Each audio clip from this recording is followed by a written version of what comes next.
নবীদের বৈশিষ্ট্য হচ্ছে নবীরা যেখানে মারা যায় ওখানেই কবর দিতে হয়। জানেন এটা? বিষ্ণু ইসলাম মারা গিয়েছিলেন আম্মাজান আয়েশা রাদিয়াল্লাহু তাআলা আনহার ঘরে, ফলে ওখানে বিষ্ণু ইসলামের কবর রয়েছে, ওখানেই কবর।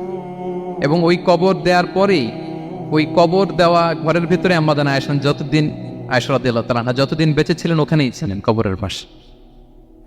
এরপরে বাবা মারা গেলেন আবু বকর, বিষ্ণু ইসলামের পাশে কবর দেয়া হলো, বাবা আর স্বামীর পাশেই থাকলেন। এরপর ওমরে ফারুক মারা গেলেন, ওনারও কবর দেয়া হলো।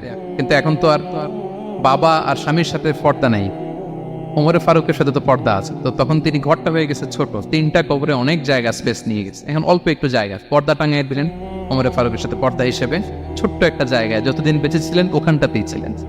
ওমরে ফারুক যখন আমিরুল মুমিনিন খলিফা, তখন ছেলে আব্দুল্লাহকে পাঠিয়েছিলেন যে যাও একটা অনুমতি আগে থেকে নিয়ে রাখো আম্মাজান আয়েশার কাছ থেকে, যেহেতু ঘরটা ওনাকে বলে রাখো যে আমি মারা গেলে যেন আমার 2 বন্ধু মুহাম্মদ সাল্লাল্লাহু আলাইহি ওয়াসাল্লাম এবং আবু বকরের পাশে যেন কবর দেয়া হয়। আব্দুল্লাহ এসে বলল, আব্বাজান তো এই পায়গাম পাঠিয়েছেন।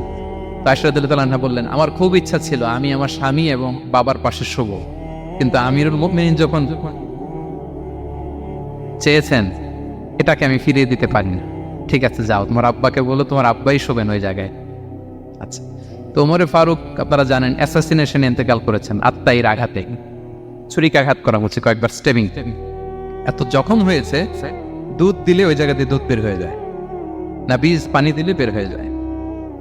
তো সবাই বলল, আমিরুল মুমিনিন আপনি এবার ওসিয়ত করেন, কে হবে আপনার পরে লিডারশিপ, কে নিবে? মুসলিম উম্মাত অনেক বড় হয়ে গেছে। তখন তিনি ওসিয়ত করলেন এবং ছেলেকে আব্দুল্লাহকে আবার বললেন যে আব্দুল্লাহ আবার যাও, যে আম্মাজানের থেকে অনুমতি নাও।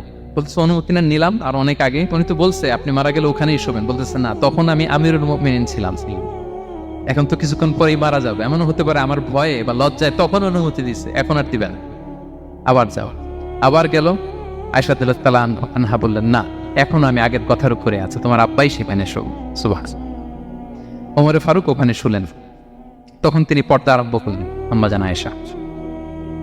তাহলে রাসূল সাল্লাল্লাহু আলাইহি ওয়াসাল্লামের কবরটা হচ্ছে আম্মাজান আয়েশা রাদিয়াল্লাহু তাআলা আনহার ঘরের ভেতরেই। আপনারা মসজিদে নববী যারা ভিজিট করেছেন তারা জানেন যে আপনারা যখন কিবলামুখী হয়ে নামাজ পড়েন, বাম দিকে বিষ্ণু সাল্লাল্লাহু আলাইহি ওয়াসাল্লামের কবর, সেখানে রাসূল সাল্লাল্লাহু আলাইহি ওয়াসাল্লামের পাশে আবু বকর এবং ওমরে ফারুক রাদিয়াল্লাহু তাআলা আনহুমা শুয়ে আছেন।